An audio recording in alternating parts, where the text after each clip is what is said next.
She wrapped herself in a coat, stepped into the hallway, and found it strangely wrong. The fluorescent lights buzzed at the wrong pitch. Her neighbors' doors were all open. Not a single soul was in sight. Downstairs, a door she'd never noticed before was ajar. Room 191. No apartment in the building had that number. Inside was a stark room filled with audio recording equipment. Old tape decks, reel-to-reels, and a single humming microphone pointed at an empty chair. The walls were lined with foam, soundproofing, except at one corner, where hundreds of tiny pinholes formed the outline of a human figure. On the table was a manila folder marked property at Department 23A, auditory containment, and beneath it, a photograph of Jenna, taken while she slept. Jenna pressed play on one of the labeled tapes, tape 37. The audio hissed, then a voice like her own filled the room. Please stop talking. I didn't answer. I didn't. Then another voice, not hers, not human, but you heard us, Jenna. That's enough. We're inside your memory now. The tape shrieked and popped. Blood trickled from Jenna's ear. She yanked the power cord. Silence returned, but it felt too still, as though someone had just stopped speaking. She fled the listening room and ran into a man standing at the bottom of the stairwell.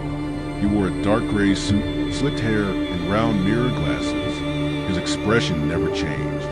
You shouldn't be here, he said calmly. Who are you? Jenna asked.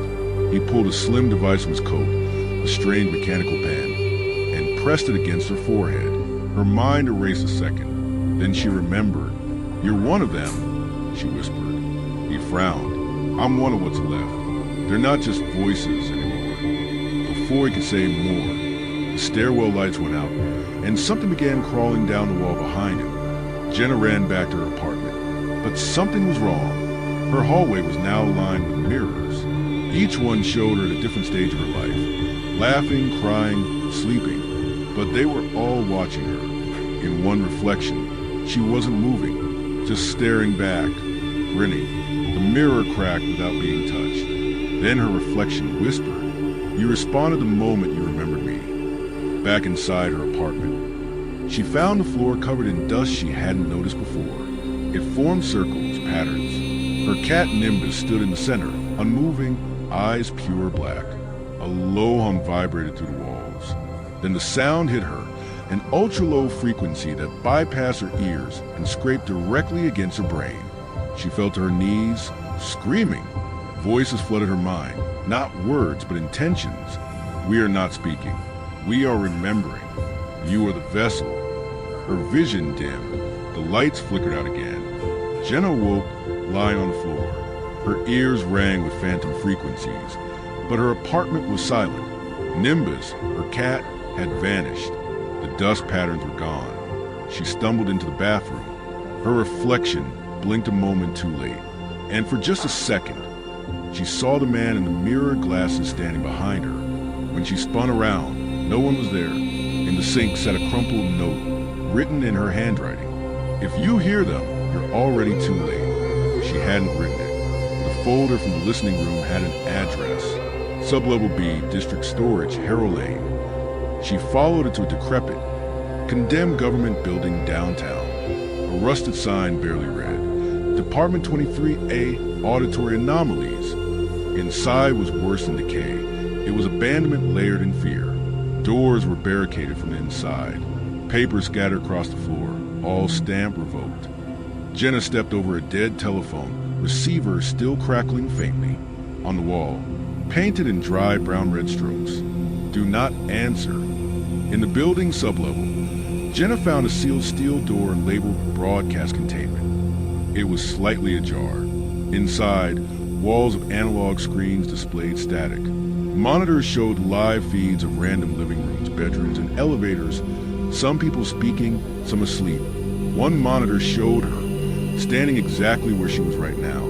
Then came the voice, deeper than speech. The broadcast never stops. You were tuned to us before you were born. She lunged to the power switch. The screen flashed, showing her face melting into static. Suddenly, the room filled with a rhythmic humming, not mechanical, not musical. It was thinking, Jenna clutched her head as the sound wove into her thoughts. Her memories shifted. Childhood scenes altered. Her mother saying things she never remembered. Her own voice speaking words she didn't know. Each hum reshaped who she thought she was. A phrase rose from inside her mind, though she had no control over it. I am the frequency. I remember because they need me to. The man in the mirrored glasses appeared behind her, as if he'd always been there. You're not the first. You won't be the last. The government stopped warning people because the signal is no longer external. He showed her a burn ID card. Agent Marlowe, Department 23A, final recorder. We recorded them too long. The voices didn't like being remembered, so they started hiding inside us.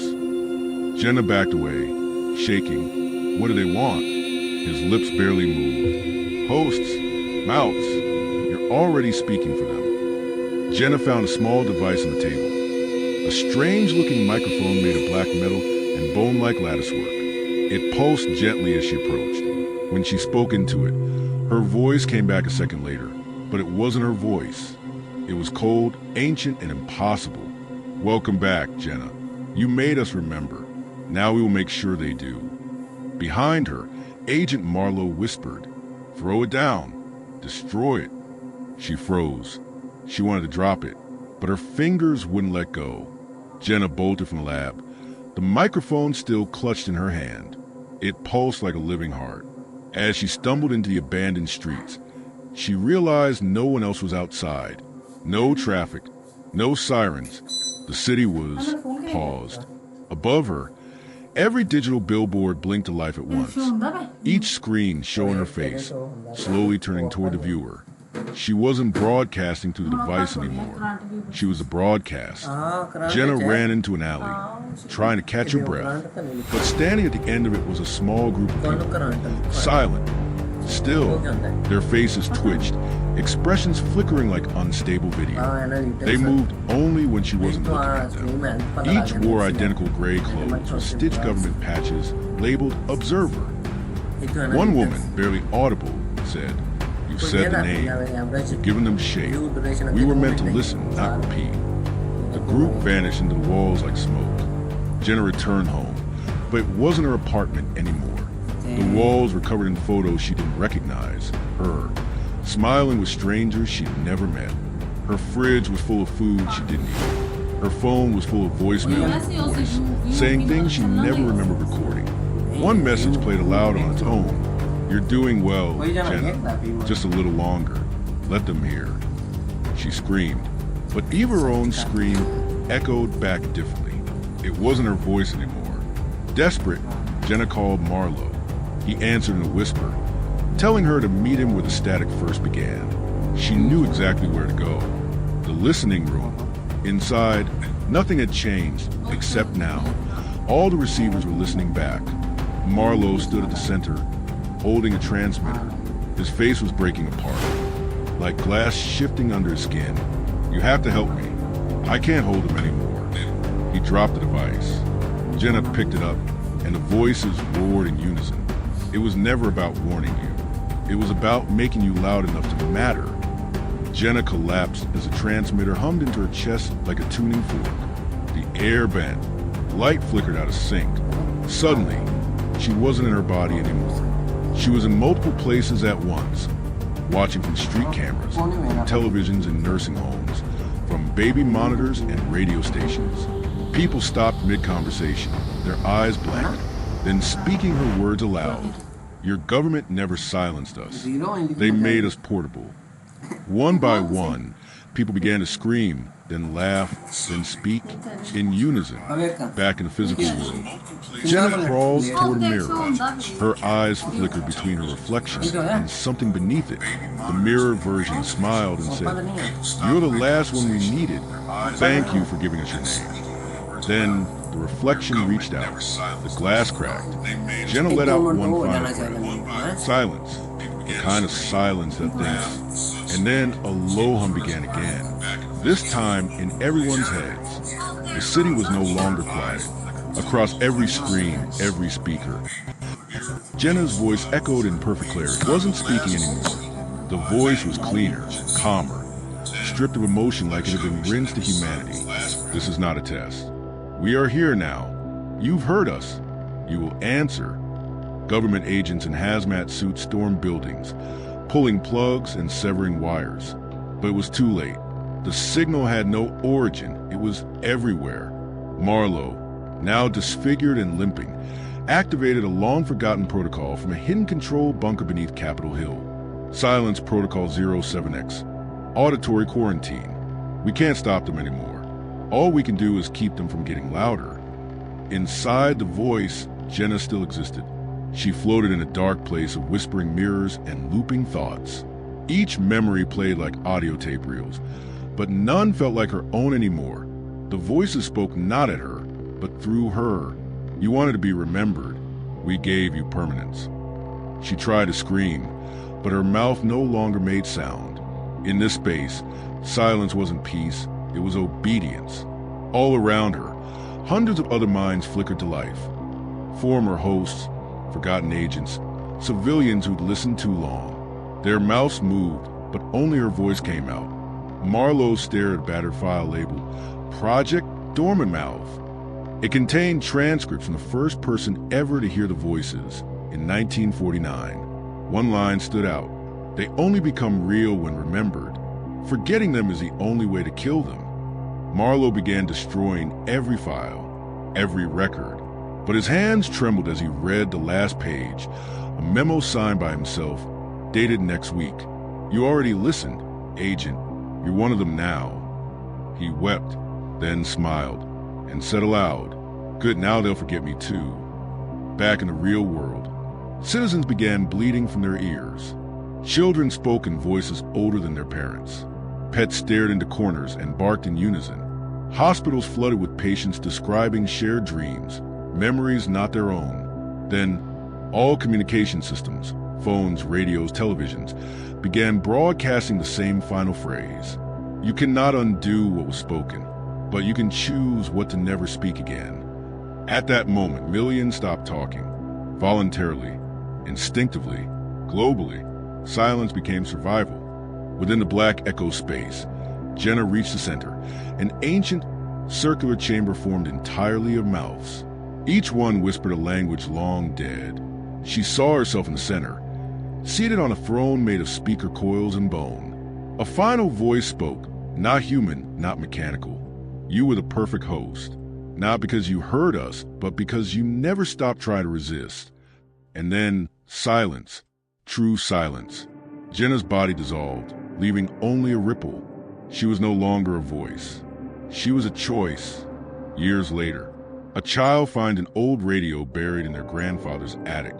The child turns it on. Nothing but static until a voice crackles through. This is Jenna. If you're hearing this, I'm sorry. Turn it off. Please don't listen.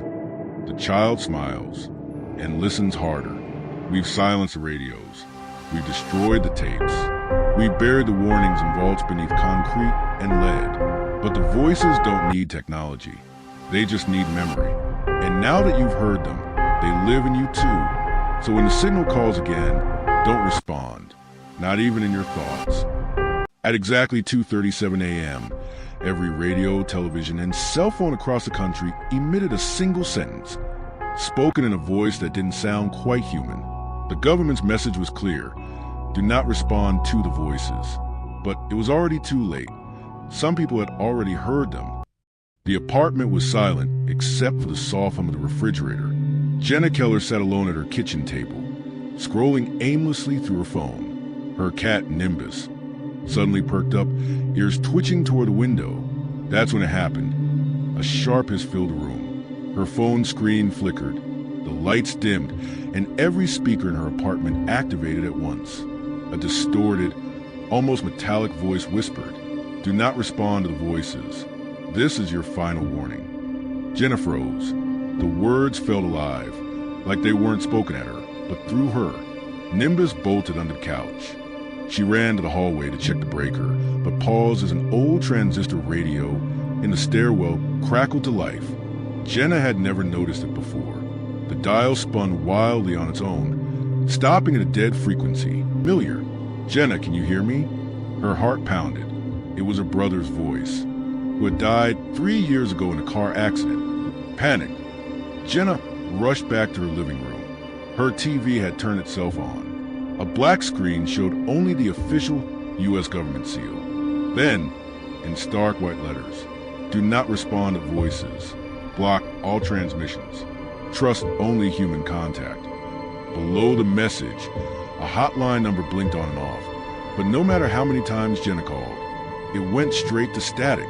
Just as she was about to power off the screen, her brother's voice called again, from the television speakers this time. "Please, Jenna, I'm cold. I don't know where I am." From the apartment next door came a scream. Jenna ran into the hallway to see Mrs. Evers, her elderly neighbor, pounding her fists against her locked front door. "They won't let me go," she sobbed. "They said my son is alive. I heard his voice. I heard him." Then silence. Her door creaked open slowly on its own. Something whispered inside. Mrs. Evers stepped into the darkness, and the door slammed shut behind her. No sound came from the apartment again. Jenna locked her door and covered all the electronics with towels. She turned off the breakers, took the batteries out of her phone, and sat in the bathroom with a candle. Silence. For the first time in an hour, silence. Then the mirror fogged over, though the air was cold. And in the condensation, a single word appeared. "Answer." The whisper came again, right behind her. "Answer me, Jenna. Just one word. Please." She turned to look. No one there. The next morning, a knock at the door. Jenna didn't open it, but something was slid under. A red government folder marked "Classified." Auditory Phenomena Response Unit. Inside were photos of other victims. Most looked terrified, mouths wide and mid-screen. A final document was stapled at the back. It read, "Once you hear them, they know you. Do not respond. Do not speak. Do not even think of their words." At the bottom, a handwritten note. "You've already failed, Jenna. They're inside now." The power hadn't come back. Jenna's apartment was still cold, dim, and buzzing with tension.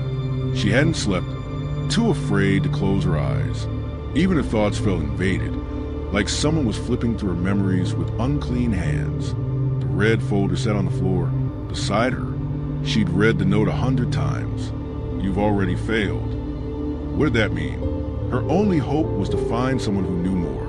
She wrapped herself in a coat, stepped into the hallway, and found it strangely wrong. The fluorescent lights buzzed at the wrong pitch. Her neighbors' doors were all open. Not a single soul was in sight. Downstairs, a door she'd never noticed before was ajar. Room 191. No apartment in the building had that number. Inside was a dark room filled with audio recording equipment. Old tape decks, reel-to-reels, and a single humming microphone pointed at an empty chair. The walls were lined with foam, soundproofing, except at one corner, where hundreds of tiny pinholes formed the outline of a human figure. On the table was a manila folder marked Property Department 23A, Auditory Containment, and beneath it, a photograph of Jenna, taken while she slept. Jenna pressed play on one of the labeled tapes, tape 37. The audio hissed, then a voice like her own filled the room. Please stop talking." I didn't answer. I didn't. Then another voice, not hers, not human, but "You heard us, Jenna. That's enough. We're inside your memory now." The tape shrieked and popped. Blood trickled from Jenna's ear. She yanked the power cord. Silence returned, but it felt too still, as though someone had just stopped speaking. She fled the listening room and ran into a man standing at the bottom of the stairwell. He wore a dark gray suit, slicked hair, and round mirror glasses. His expression never changed. "You shouldn't be here," he said calmly. "Who are you?" Jenna asked. He pulled a slim device from his coat, a strange mechanical pen, and pressed it against her forehead. Her mind erased a second. Then she remembered. "You're one of them," she whispered. He frowned. "I'm one of what's left. They're not just voices anymore." Before he could say more, the stairwell lights went out, and something began crawling down the wall behind him. Jenna ran back to her apartment, but something was wrong. Her hallway was now lined with mirrors. Each one showed her at a different stage of her life. laughing, crying, sleeping, but they were all watching her. In one reflection, she wasn't moving, just staring back, grinning. The mirror cracked without being touched. Then her reflection whispered, "You responded the moment you remembered me." Back inside her apartment, she found the floor covered in dust she hadn't noticed before. It formed circles, patterns. Her cat Nimbus stood in the center, unmoving,